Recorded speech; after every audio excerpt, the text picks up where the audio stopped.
हरे कृष्णा। श्रीमद् भागवत गीता यथारूप अध्याय 9 श्लोक संख्या 26। यदि कोई प्रेम तथा भक्ति के साथ मुझे पत्र, पुष्प, फल या जल प्रदान करता है तो मैं उसे स्वीकार करता हूँ।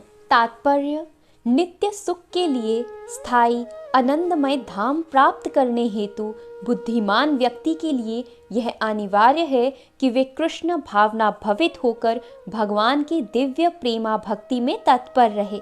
ऐसा आश्चर्यमय फल प्राप्त करने की विधि इतनी सरल है कि निर्धन से निर्धन व्यक्ति को योग्यता का विचार किए बिना इसे पाने का प्रयास करना चाहिए।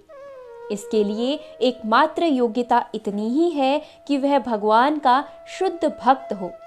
इससे कोई अंतर नहीं पड़ता कि कोई क्या है और कहाँ स्थित है। यह विधि इतनी सरल है कि यदि प्रेम पूर्वक एक पत्ती, थोड़ा सा जल या फल ही भगवान को अर्पित किया जाता है तो भगवान उसे सहर्ष स्वीकार करते हैं।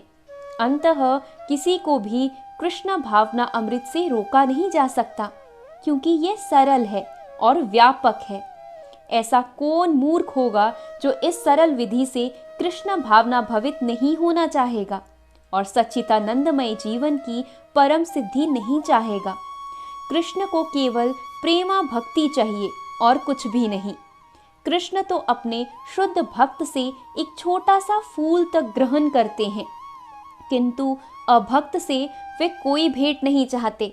उन्हें किसी से कुछ भी नहीं चाहिए, क्योंकि वे आत्मतुष्ट हैं। तो भी वे अपने भक्त की भेंट प्रेम तथा स्नेह के विनिमय में स्वीकार करते हैं। कृष्ण भावना अमृत विकसित करना जीवन का चरम लक्ष्य है। इस श्लोक में भक्ति शब्द का उल्लेख 2 बार यह घोषित करने के लिए हुआ है कि भक्ति ही कृष्ण के पास पहुंचाने का एकमात्र साधन है।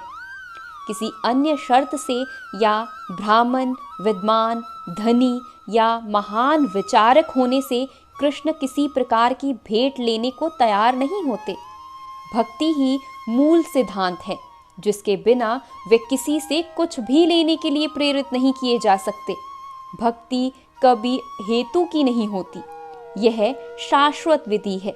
यह पर ब्रह्म की सेवा में प्रत्यक्ष कर्म है। यह बतलाकर कि वे ही एकमात्र भोक्ता, आदि, स्वामी और समस्त यज्ञ भेंटों के वास्तविक लक्ष्य हैं। अब भगवान कृष्ण यह बताते हैं कि वे किस प्रकार की भेंट पसंद करते हैं। यदि कोई शुद्ध होने तथा जीवन के लक्ष्य तक पहुंचने के उद्देश्य से भागवत भक्ति करना चाहता है तो उसे चाहिए कि वह पता करे कि भगवान उससे क्या चाहते हैं। कृष्ण से प्रेम करने वाला उन्हें उनकी इच्छित वस्तु देगा और कोई ऐसी वस्तु भेंट नहीं करेगा जिसकी उन्हें इच्छा ना हो या उन्होंने ना मांगी हो। इस प्रकार कृष्ण को मांस, मछली या अंडे भेंट नहीं किए जाने चाहिए। यदि उन्हें इन वस्तुओं की इच्छा होती तो वे इन्हें उल्लेखित करते। उल्टे वे स्पष्ट आदेश देते हैं कि उन्हें पत्र, पुष्प, जल तथा फल अर्पित किए जाएं और वे इन्हें स्वीकार करेंगे। अंततः हमें यह समझना चाहिए कि वे मांस, मछली या अंडे स्वीकार नहीं करेंगे। शाक, अन्न, फल, दूध तथा जल ये ही मनुष्य के उचित भोजन है और भगवान कृष्ण ने भी इन्हीं का आदेश दिया है।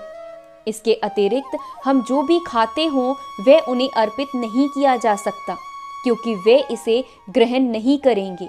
यदि हम ऐसा भोजन उन्हें अर्पित करेंगे तो हम प्रेमा भक्ति नहीं कर सकेंगे। तृतीय अध्याय के 13वें श्लोक में श्री कृष्ण बताते हैं, यज्ञ का उच्चिष्ट ही शुद्ध होता है। अंततः जो लोग जीवन में प्रगति करने तथा भव बंधन से मुक्त होने के इच्छुक हैं उन्हें इसी को खाना चाहिए। उसी श्लोक में वे ये भी बताते हैं कि जो लोग अपने भोजन को अर्पित नहीं करते वे पाप भक्षण करते हैं। दूसरे शब्दों में उनका प्रत्येक कोर इस संसार की जटिलताओं में उन्हें बांधने वाला है। अच्छा, सरल शाकाहारी भोजन बनाकर उसे भगवान कृष्ण के चित्र या अर्च विग्रह के समक्ष अर्पित करके तथा नतमस्तक होकर इस तुष्ट भेंट को स्वीकार करने की प्रार्थना करने से मनुष्य अपने जीवन में निरंतर प्रगति करता है। उसका शरीर शुद्ध होता है और मस्तिष्क में श्रेष्ठ तांतु उत्पन्न होते हैं, जिससे शुद्ध चिंतन हो पाता है। सबसे बड़ी बात तो यह है कि यह समर्पण अत्यंत प्रेम पूर्वक करना चाहिए। कृष्ण को किसी तरह के भोजन की आवश्यकता नहीं रहती, क्योंकि उनके पास सब कुछ है। किंतु यदि कोई उन्हें इस प्रकार प्रसन्न करता है तो वे इस भेंट को स्वीकार करते हैं। भोजन बनाने, सेवा करने तथा भेंट करने में जो सबसे मुख्य बात रहती है वह है कृष्ण के प्रेमवंश कर्म करना। वे मायावादी चिंतक भागवत गीता के इस श्लोक का अर्थ नहीं समझ सकेंगे, जो यह मानकर चलते हैं कि पर ब्रह्म इंद्रिय रहित है। उनके लिए यह या तो रूपक है या भागवत गीता के उद्घोषण कृष्ण के मानवीय चरित्र का प्रमाण है। किंतु वास्तविकता तो यह है कि भगवान कृष्ण इंद्रियों से युक्त हैं और यह कहा गया है कि उनकी इंद्रियां परस्पर परिवर्तनशील हैं। दूसरे शब्दों में एक इंद्रिय दूसरी इंद्रियों का कार्य कर सकती है। कृष्ण को परम ब्रह्म कहने का आशय यही है। इंद्रिय रहित होने पर उन्हें समस्त ऐश्वर्यों से युक्त नहीं माना जा सकता। 7वें अध्याय में कृष्ण ने बतलाया है कि वे प्रकृति के गर्भ में जीवों को स्थापित करते हैं। इसे वे प्रकृति पर दृष्टिपात करके करते हैं। अंततः यहाँ पर भी भक्तों द्वारा भोजन अर्पित करते हुए भक्तों का प्रेम पूर्ण शब्द सुनना कृष्ण के द्वारा भोजन करने या उसके स्वाद लेने के ही समरूप है। इस बात पर इसीलिए बल देना होगा क्योंकि अपनी सर्वोच्च स्थिति के कारण उनका सुनना भोजन करने तथा स्वाद ग्रहण करने के ही समरूप है।